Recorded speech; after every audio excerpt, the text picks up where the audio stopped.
and welcome to another Industry Night with me, Nycci Nellis, the show that takes you on a deep dive of the happenings of the hospitality industry. So if you're new here, hi, and if you've been here before, welcome back. A little bit about me. I have been covering the DC food, wine, and hospitality scene for 20 years. Now, you may have seen me on TV, both locally and nationally. You've certainly heard me on radio, both Foodie and the Beast, the food and wine variety show that's been on air for 15 years, but also I do freelance for a lot of people. You follow me at NYCCI, NELLIS on Instagram, Facebook, Twitter, Threads, LinkedIn, and this show now on YouTube. Of course, you can hear us on all the podcast platforms as well. And as I do on every show, I take you on a little tour of where I've been. If you've been following me on social, you know girl has been out a lot and been eating a lot. I'm barely going to fit into that bikini when I go away shortly, but so what? Okay, so the people here in DC love to brunch. Brunch is everything to people. I'm not like really into brunch, but don't tell anybody. The people at Gaylord, the Gaylord Hotel over in National Harbor, have heard that brunch roar and are fitting it. They are serving a 3-course brunch every Sunday. It is massive. I think it was too much food personally, and that's something I never say. But the other diners around me clearly did not agree. They were there for it. So it's a 3-course brunch. It starts with a massive platter topped with fresh fruit and fresh baked pastries and granola and yogurt and baked oysters and cheeses. Massive and delicious. I was good there. Then they do this pancake board. 10 pancakes, pots of Nutella and chocolate syrup and maple syrup and whipped cream and butter and all the things that you want to put on top of pancakes, which was delicious. Then there were sandwiches. So we had a steak and egg sandwich that was excellent on a beautiful biscuit.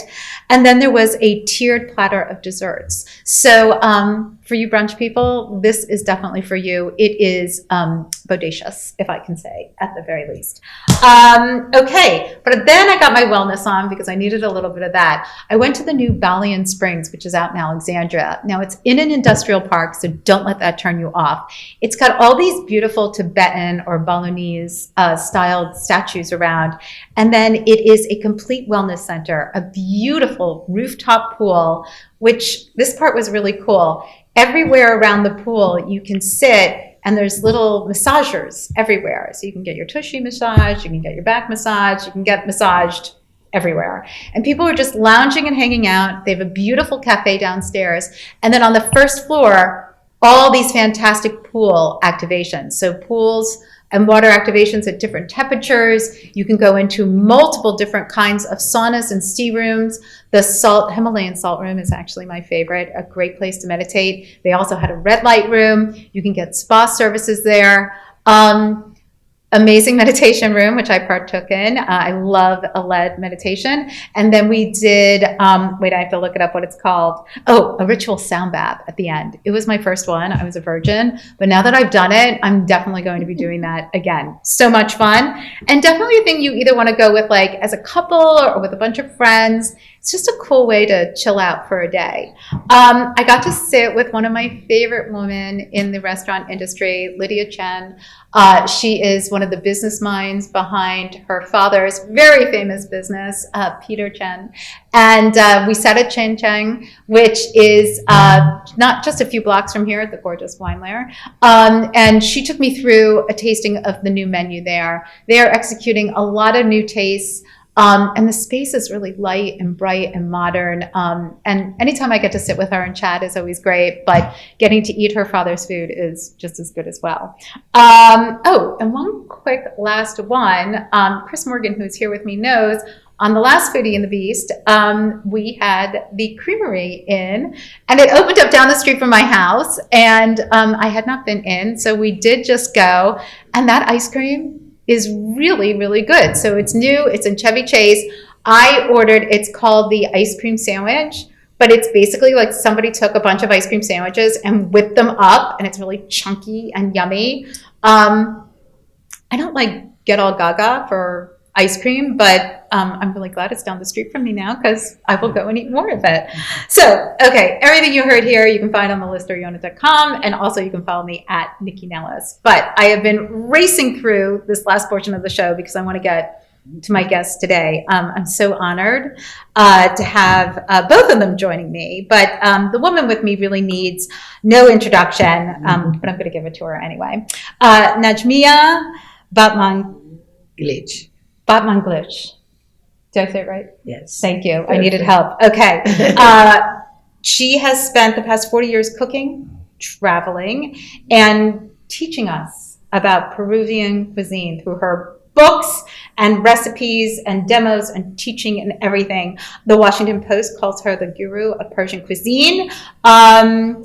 Food of life, Silk Road cooking, from Persia to Napa, cooking in Iran, most recently Persian cooking for dummies. All these books are her. The New York Times has named her one of 7 immigrant women who have changed the way Americans eat. And most recently, she has partnered with Chef Chris Morgan here to open up June, which means my dear, a Persian restaurant here in DC. So I want to thank you both for joining me today. Chris, as I told you before the show starts, I love that you're here, and I would love to chat with you the entire show. But this one's the star, so I'm starting with her. Well deserved. So, no offense taken. Okay, good. I wanted to tell you, June is more than dear. Tell me. June means life. Life. Also is a term of endearment. Mm-hmm. At the end of the people's name, for example, Chris, I call him Chris June. Right. Because I know him and I love him. So the way June has more, it's more than dear. It's very intimate. It's when you tell someone June, you really mean it. But do you sometimes use it also? Like I heard my girlfriend Anna, who is Persian, she calls me Nycci June. But sometimes when she's annoyed with me, she's like Nycci June. I feel like she's being like, my dear. But if she call you June, means that she really likes you. Because Iranian, they don't call just people June randomly. Okay. Well, so listen, as I told you before, I have a lot of Persian friends. They're very jealous, and I'm here sitting with you today, talking to you. Can we just talk about your journey? Because you're born in Iran. You came here for university, but then you went back to Iran and you had to escape. Can we talk about that a little bit? Yes. I always loved cooking and I wanted to become a cook, but my mother wouldn't allow me in the kitchen. She would say, go to university, get your education. You have plenty of time to cook. And she was right. I came here when I finished my high school. I came here for college. I went to university, undergraduate and graduate school. I received master's degree and returned to Iran. And handed my master's degree to my mother, and she allowed me in her kitchen. Okay. And I worked with my mom and with my aunt. My mom was fantastic salé food. She didn't like pastry. My aunt was very good pastry chef, I call her, but she was pastry. She loved pastry. So I learned from my mom and my aunt, and I had a small bouquin, as the French say, a small booklet, and I write it down, all the recipes. And I met my husband Mohammed in Iran. We got married. It was 2 years before revolution. When the Iranian revolution took a very fundamentalist turn, we had to escape. We were refugee in France. We did not have document. I did not speak French. We did not know anyone, and decided I was pregnant with my first son, Zod. Okay. So you had a lot going on. Yes, there was a lot of going on, and especially I came first because Mohammed had to come with different documents. So he came 2 months after me. So the first 2 months was very difficult. I bet. I cry every day. There is a lot of my tears is in Mediterranean water, but it was challenging. So I remember the best day of my life when Mohammed arrived, and and we lived in a small village called Vence in south of France. Mhm. And as being a Iranian woman, I cooked for all my neighbors. Mm. After a few months, they all eating Persian food. And one of my neighbors said, Najme, you should translate your recipe into French. Mm. So it took me almost 2 weeks to write a recipe in French because I had to look up all the dictionary Sure. and everything. And she helped me. She was a wonderful woman. Mm. Um, But let me ask you, when you moved to France and your husband joined you and you started cooking and you're feeding your neighbors, were the products that you were used to cooking with Yes, in actually, Iran? that's a very good question. Because south of France is next to Italy, Mhm. Genoa, actually, Mhm. that city, Nice, is next to Genoa, which is the next to Italy. Mhm. They're very much their ingredients and foods. It's very much like Persian food. Mm. Like one of the dish that I made first was eggplant, tomato, and saffron, Sure. and this is typically Persian food, and it's very Provençal, as they say. Mhm. It's very, in south of France, they make this tomato and eggplant. Their ratatouille Sure. is very much like that. So I didn't have to worry about it because once it was the center, I could get rose water because once it was the center of all the kind of the rose water, orange blossom water, because Mhm. it's a center of distillation in France. So Oh. I had access to that. And of course, being Iranian, I brought some saffron with me. I was going to say, I assumed you had it in your But suitcase. there was an influence of Algerian and Moroccan in France, especially in south of France. So there was a lot of ingredients I could get. Mm. Was not difficult.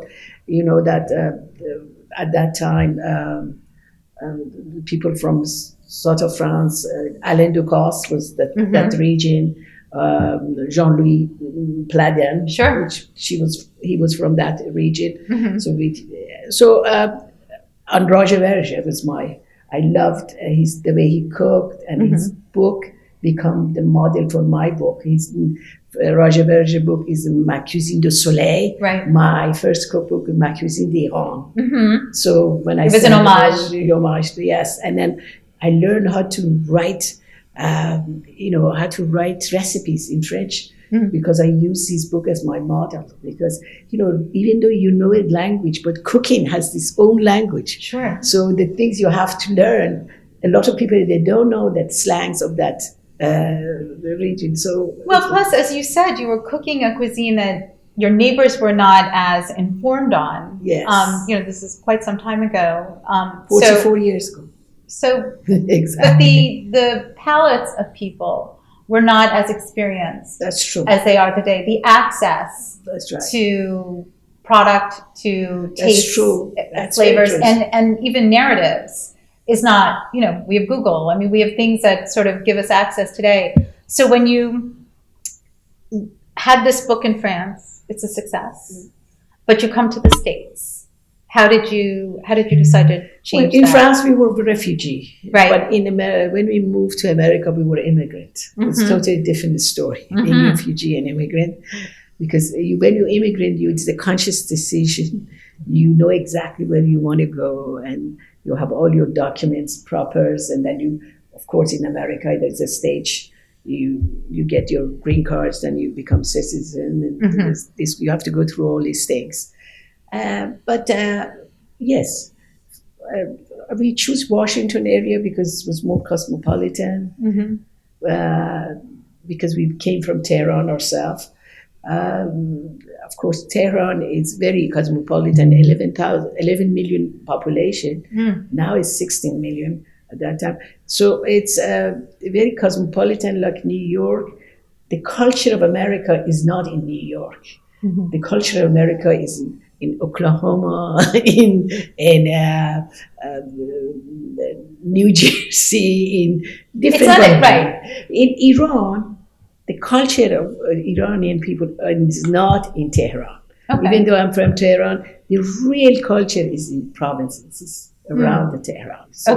So that's why I'm so happy I was able to do the cooking in Iran because I traveled throughout regions. I cook with locals. I taste their recipes, and I noticed that every region has their own recipes because of this reflection of geography, vegetations, customs. So I was fascinated. You can make fesenjoon, which is walnut and pomegranate sauce, which originated in north of Iran, but every region in Iran, they make it and they add something in it. Some added plums and apricot in it. Some region add tamarind, even some region add sour cherry in it. So it depends what is available. So the same dishes, when you go to different region, you get totally different results. Well, I feel like you do see some of that in the United States, but more of it in Europe and the Middle Eastern countries and in Africa. That in Italy, what they're cooking up north is nothing like what they're cooking down south. Because the temperature, the soil, the terroir, whatever it is. That's right. Because in northern Iran, for example, they use a lot of garlic. In southern Iran, they don't use as much of garlic. They use a lot of spices. And they use chili because of Portuguese influence. There's a lot of spicy dishes in southern Iran. The sour agent in southern Iran is tamarind, sour orange. In northern Iran, it's pomegranate, the oranges and limes. And in the middle of Iran is vinegar. Vinegar and kashk is the middle of Iran. Right, you don't get interesting. that. So it really depends which region you are. Well, so when you came to the United States, you immigrated here, and you already had a well-received cookbook in France. So what was the American knowledge at that point of Persian cooking? Not much. I figured as much. Exactly. I feel like the dummy cookbook for example, should have started first. This is my first book. I remember that a lot of people asked me, what is this? Pomegranate. They did not know. Which is amazing. You could not find pomegranates in Safeway or Giant at that time. Whole food wasn't there. So now I find pomegranate molasses, rose water, and Whole Foods. Right, it's all which is fantastic. American audience really educated about all this ethnic food. Well, I was going to say, if you look over the last 40 years, the diner today, no matter where they're from, it is you can blame or applaud Food Network or the internet, however you want to look at it, but access to other cuisines, other narratives, other people's histories, and the products. And then during pandemic, I got all my Persian ingredients from sadaf.com. Right. It's fantastic. They deliver it to you. Nowadays, it's not important where you are, wherever you are. You can, through internet, to get all the ingredients, Persian ingredient or any exotic ingredient, which is fantastic at that domain. When you wrote your first cookbook, and we will move on, but when you wrote your first cookbook here in the States, how was it received, and was there a lot of pushback? The first cookbook, I sent the manuscript to a number of the publishers. Nobody wanted to touch during the hostages. Right, that's what I was thinking. Yes. Right. But I did not. My goal was I wanted to share something. I had a very deep connection. I start my cookbook because I want to connect with my childhood. When you start cooking the recipes, cooking dishes, I want to connect with my childhood. I want to connect with my mother's pantry. I want to taste all these foods. And then I was pregnant, and I wanted my kids know about their culture through food. I want them to learn about Persian saffron ice cream sandwich, which I had it every afternoon. I wanted them to taste. I feel like I should introduce you to that ice cream guy and do something there, but go ahead. Jam. I wanted to taste the fig jams and quince jams on butter and Barbary bread. That was our breakfast in the morning. On the Persian New Year, and I started writing about the ceremonies. Because I thought it's very important our kids, the second generation, know about their background, their ceremonies. And then, So I didn't actually write for other people. I wrote it for myself. And all these books happened organically. I didn't plan it. I had no idea. Actually, I didn't know about my reputation until 10 years ago. My son said, Mom, you should get an email, that people write about you. I had no idea. It's because I was busy. Children, sisters, my husband's sisters, taking care of Middle Eastern husband, writing cookbooks, testing recipes. And then I was very entertaining for all those people. Yes, I have no doubt. Yeah, people coming to your house, they expect the best. I think one of the problem in our restaurant, because everybody, people emailed me. They said, when I ate at Maidan, and Chris Morgan was the chef there. And then when I realized that you and Chris are cooking, I came to Joe restaurant immediately because I thought we're going to eat magic. See, their expectation is very high. This is a lot of responsibility on our. But I don't want to lower people's expectations. It's exciting that you two found each other. Why don't we get into that? How did you both meet? Yeah. Chris' mom bought my cooking class for Chris. So when you were how old? This was in 8 years ago. 2011. So where were you cooking at that point? I was at Zuni Cafe in San Francisco. Okay. Yeah. So it's not like you were cooking in a good place. I love Zuni.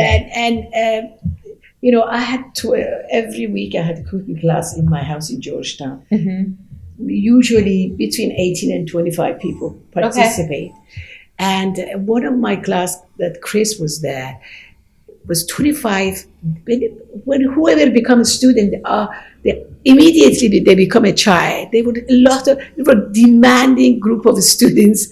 They asked me questions. I had to concentrate. Is there fear? Are the questions based on fear that they don't want to screw up? I don't know what it is. Okay. Whatever it is, I think it's too much to handle sometimes because there were 25 adults and I had to prepare 6 courses from scratch, from fresh ingredient in 2 hours. That was the class. I get it. So all of a sudden, this young, beautiful man came to me and said, can I help? I said, of course.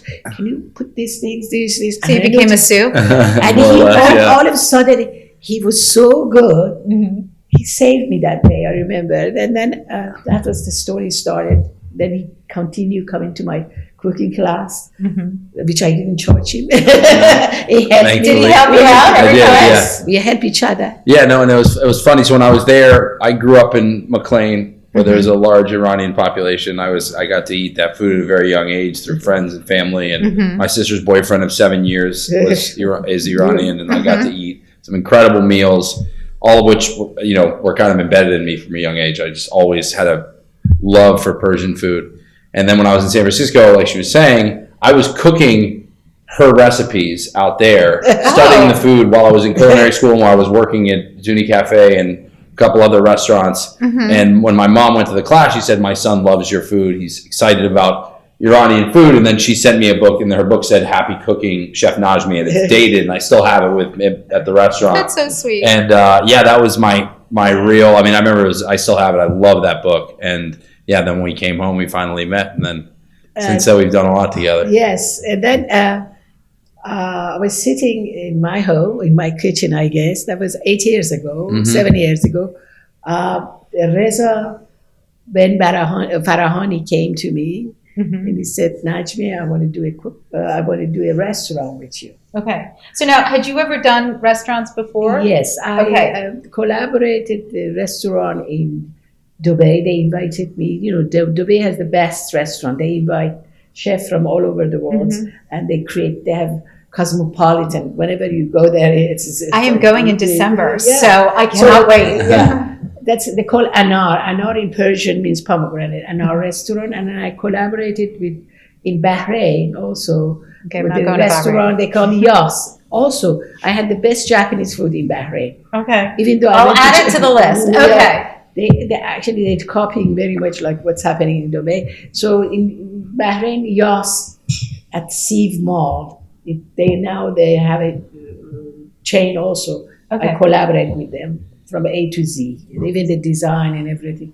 But in America, no. Okay. Nobody was as brave as Reza Farahani come to me and say, I want to open a restaurant. Reza was totally a stranger to this city, right? Yeah. He didn't know anyone.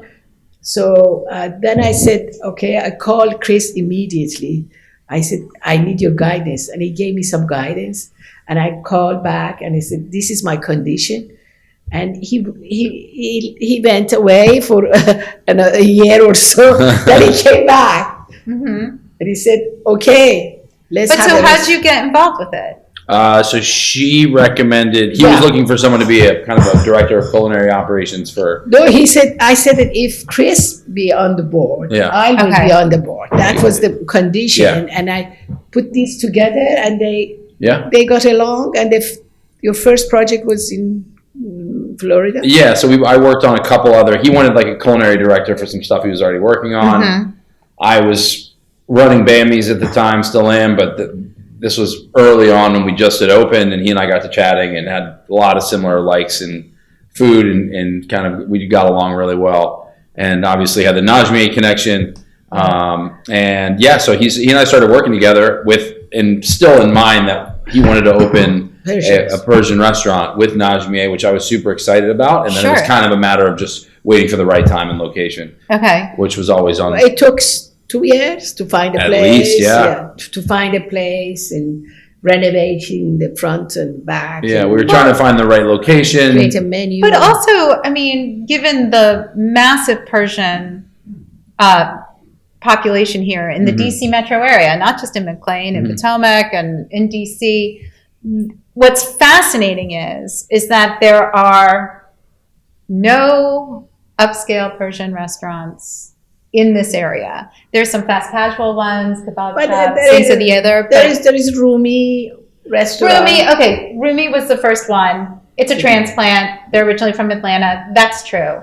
But It's not bad. it's not bad. I don't want to put there because having restaurant is not easy. No, that's sort of what I was going to say is that, the Persian community cooks Persian food at home, That's true. right? So We don't have a traditional of restaurant tradition. So it's hard to bring people into. I know, like I've had Indian chefs, who are saying I'm doing a regional Indian cuisine, whether it's from Punjab or whatever, and it's hard when people from that area come in because they want it to taste like their mothers, and they, I don't have that. I didn't grow up with that. My mother's a terrific cook, but she cooked everything. So I don't go into a restaurant thinking, this should taste like my mom's. But that's a very different experience when the traditions of what you grew up with are served on a plate in a restaurant. That's very true. Iranians are very chauvinist about their food, Mm-hmm. and they expect the It's best protective. because I don't blame them. I mean, we Iranians, we have in diaspora, Mm-hmm. we have neither the umbrella of religion or government. Mm-hmm. The only umbrella we have is Persian culture. Mm-hmm. And the center of Persian culture is food. So that is very important for Iranian. They get together, they cook, they recite poetry and tell jokes. So I think June is a good place for that, right? Absolutely. So I think we make good food, don't we? Yeah. He's like, I'm cooking that food. Yes. I think we make. I'm very proud of the food we're putting out here. Yes. So can we talk about the menu, how you collaborated and Mhm. how you're executing it? So, Sure. I mean, look at all these books, look at all these recipes. I mean, you have two encyclopedias right here of recipes and concepts and regionalities to put on a menu. How did you sort of winnow it down? Well, I think focusing on regional dishes was super important. We wanted to make sure that we had the dishes that you'd expect to see walking into a Persian restaurant, and to make sure those are well executed, of course. But then one of the things that I found super fascinating that Najmi's studied extensively are the different regional dishes, which is where things have different nuanced flavors or ingredients that are lesser known to your average Iranian. That's because right. they are from maybe have no Tehran idea. or they're from the South, but they haven't had a dish. They may not even know about a dish that exists. Like anymore. or tajik Or with sour cherry. sardine, Yeah. or sardine, Exactly. which is, I got the recipe from a fisherman in southern.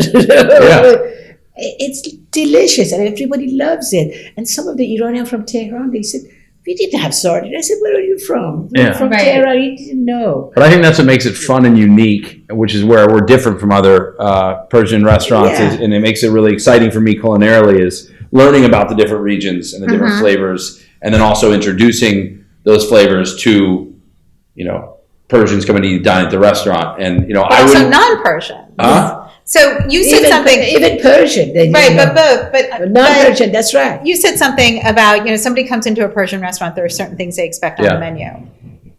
What?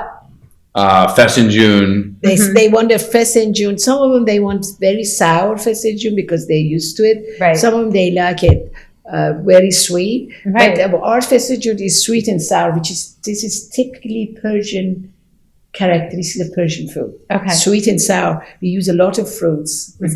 Fessinjun, for the audience, they don't know, Please. is walnut, onion, garlic, and pomegranate cooked all day. It's puree and cooked all day.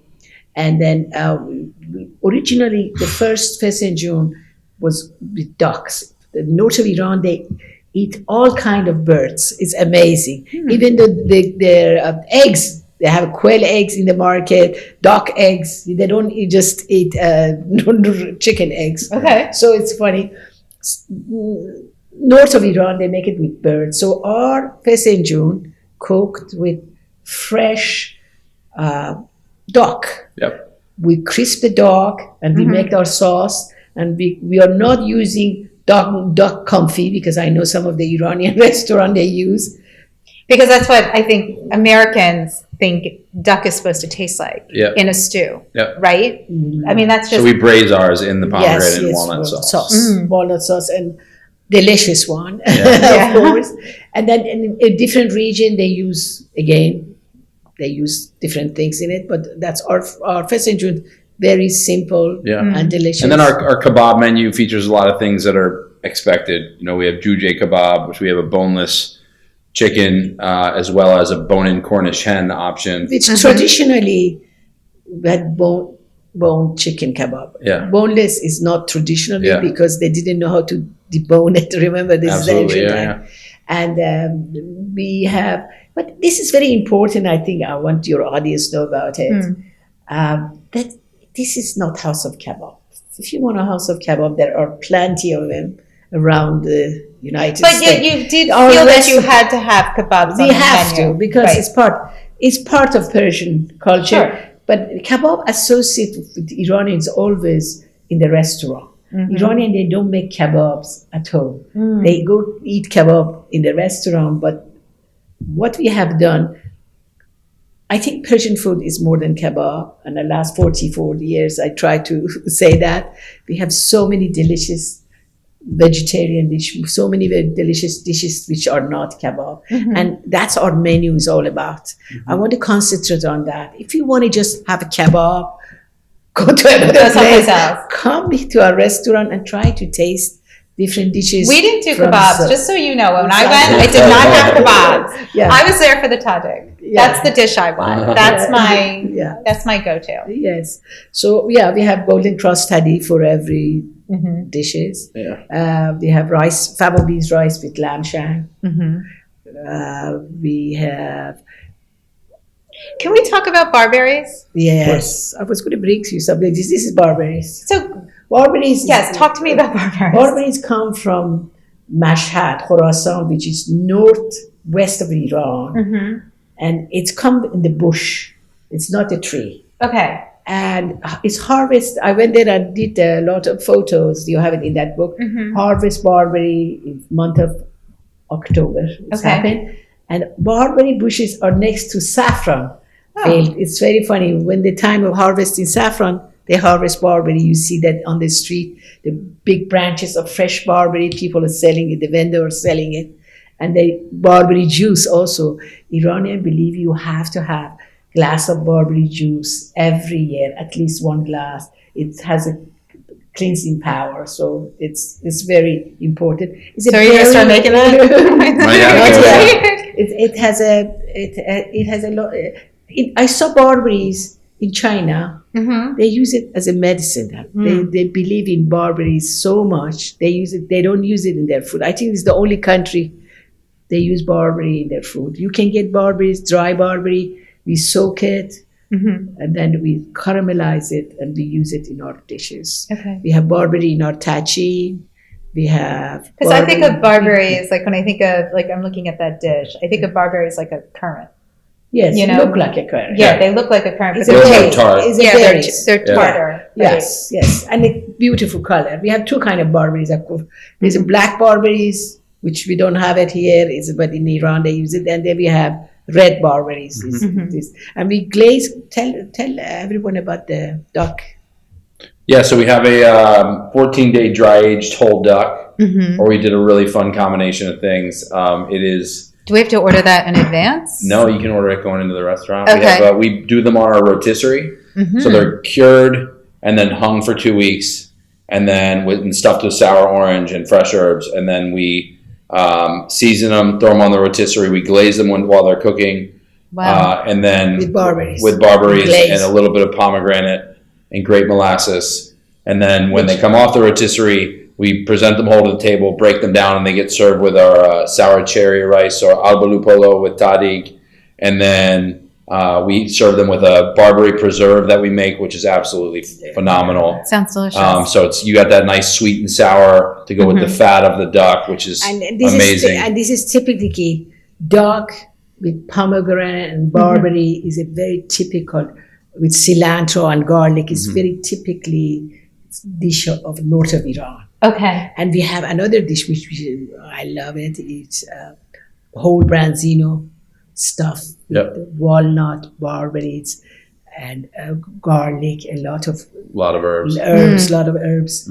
It's come roasted and it's so delicious. We serve it with plain rice. It's a lot of people love it. That's one of our favorites. Yeah, we actually we take the fillets off the spine by cutting them straight down the middle, down the back, and we open up the side of the fish and we stuff the fish from the top down so the fish sits flat, like on its belly, on a roasting tray, and we roast it whole with the stuffing, and then we put some fresh stuffing around it that's mixed with a little bit of fresh unfiltered olive oil as well, and then fresh herbs and flowers to garnish. There's another dish we have, is the large shrimp. We marinate it with cilantro, garlic, sour orange, and then we grill them. That's so delicious. Yeah, I love that dish. Yes, it's a fun that's one. So when so you have to deal with the Persians when they come in because they want the dish the way they want the dish. But when you have people from other cultures who come in, they love it. I know they love it. But how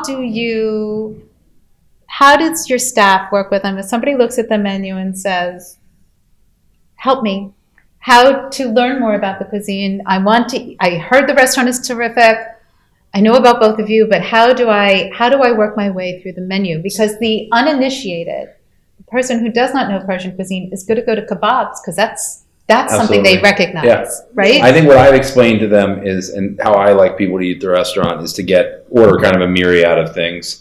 So I've taught our staff as best I can, and so is Chef Najmi, on fun. I like to tell them to think about tablescapes, right? So think about a beautiful table that's edge to edge with food, and creating that multiple times throughout the meal, subbing things in and out as you go, but not coming in and veering people towards entree ordering, which I absolutely hate. For me personally, when I go out to eat, I like to go to restaurants. Even when I go somewhere that has entree sections, I like to build out my own meal. So there's a mix and I can mix and match things on the table, or take a bite of this and take a bite of that, as opposed to going in, and people have a tendency, especially when they're not comfortable with the cuisine, to just hone in on what's your main going to be? What's your entree?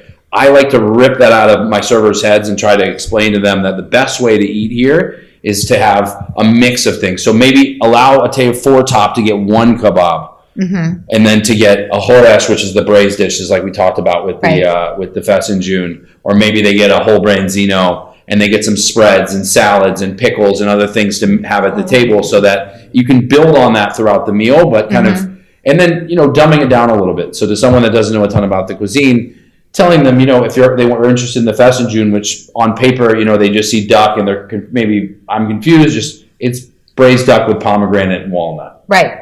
Simple, sweet and sour, delicious, served with rice, fresh herbs. That's all you really need to know. And if they understand that, you can reach people by saying, okay, so it's fall apart tender. Absolutely it is. I highly recommend. And I like when servers use their own preferences and likes and tastes to sell dishes, as opposed to regurgitating some, script, which I absolutely hate. I've gone to some restaurants I'm really excited about, and the server tells me something, and I'm like, oh, that was kind of fun. And then I hear them saying the same thing in the next table. Right. It ruins the experience for me. I agree. And I think for me, I like servers to latch on to things they enjoy. And I'm like, sell them on what you like. Say, hey, this is how it's traditionally offered. We recommend, traditionally this would be eaten with this. But what I personally like, and what a lot of guests love, is when you order this and this and this, and you kind of eat those things together. And I think that creates a fun opportunity for a beautiful tablescape, but also creates a different experience. Because the goal would be that you can come into our restaurant and order the same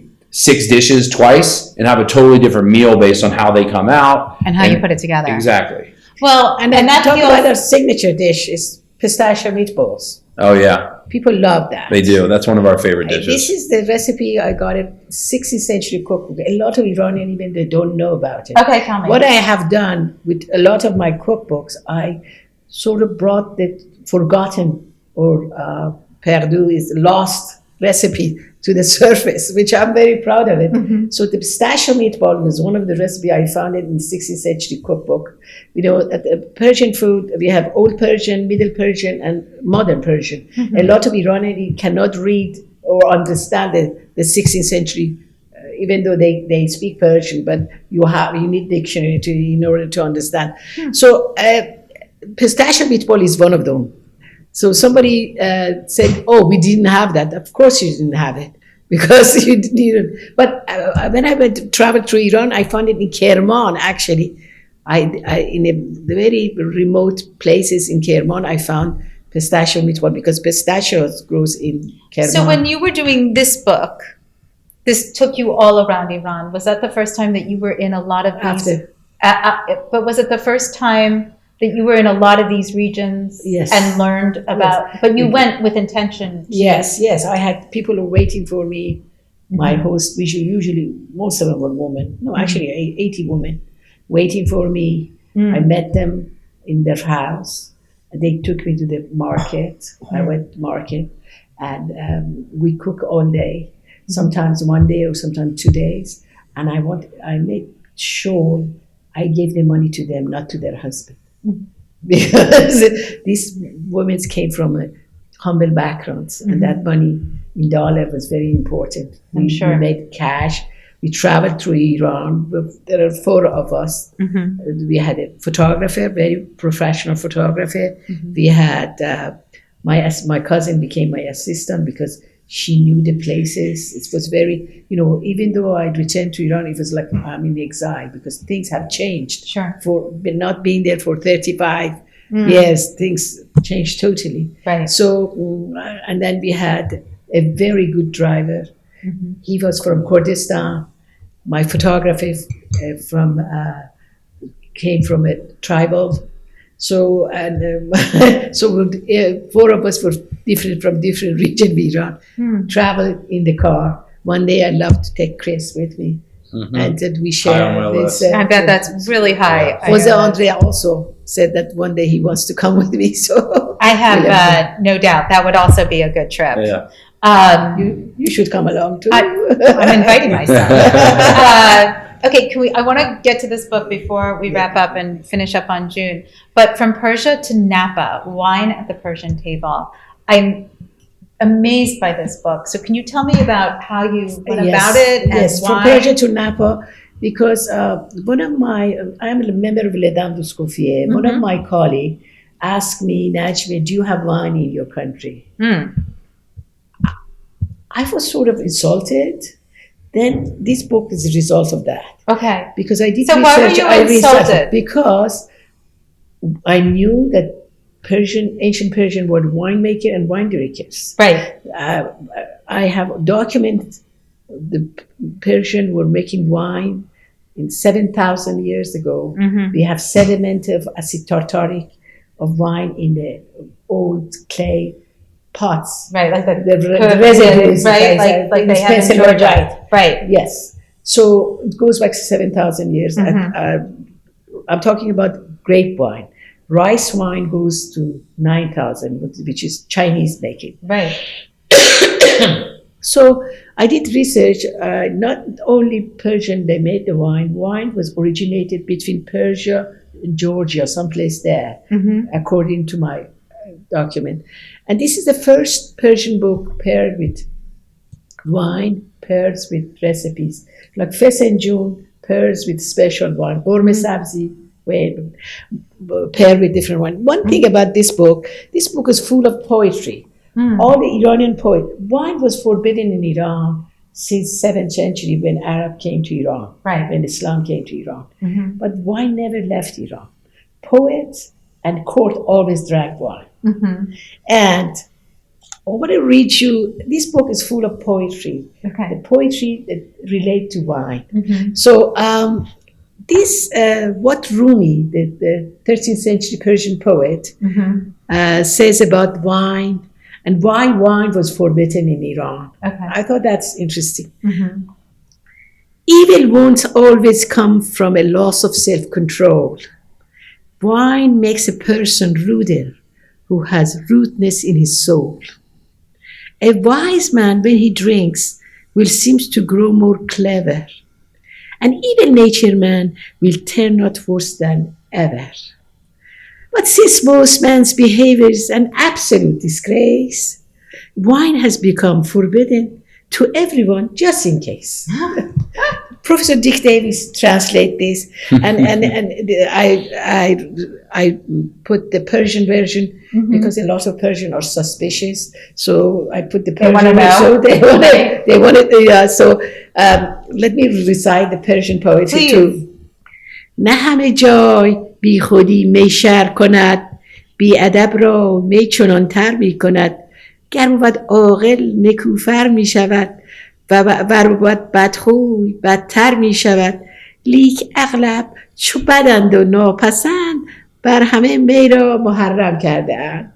This is for your Persian audience. Oh yes, thank you so much. That was so beautiful. Thank you. I have a Rumi quote. You will love this book. Yes. I'm really looking forward to reading it. Yes. It sounds very because interesting. Especially you're in. I mean, we're in the one there, right? Of all places. Unfortunately, we are going to have to wrap up. So, Chris, if you don't mind telling everybody just where they can find you at June and any exciting things that you guys have coming up or what we should know about at the restaurant, please. Absolutely. So June is located behind Tiffany's, just across Route 7 from Tyson's 1, 8045. It used to be across from Hermes. If you know where Hermes was, then you know where June was. And we are open 7 days a week for lunch and dinner. And you can see a lot of fun dishes there as we've discussed throughout this podcast, but also we have a lot of fun new dishes coming on the horizon as we like to focus on seasonal dishes. And we're in the heart of tomato season right now. So we've got some beautiful tomato and eggplant dishes about to go on the menu, and come by and see us. Yeah. Excellent. And Majnuna, tell me where we can find all your books. Amazon. Amazon. Just go to Amazon. But you have a website too. Yes, Nycci, yeah. Yes, you can. Nycci.com or mage.com. That's the best way. Okay. I don't sell my book. Mage.com. Okay. And follow me on Instagram. Great. And thank you for having us. Oh, thank you so much. Thank you guys. Pleasure as always. Oh my God, this is so appreciated. Okay, let me just wrap up the show. So once again, everything you heard here today, you can find on thelist.com. Of course, follow me at NYCCINELLIS on Instagram, Facebook, Twitter, Threads, LinkedIn, and this show is on YouTube and all the podcast platforms. So I want to thank you all for joining me today. You have some delicious reading to do and eating to do. Have a delicious week.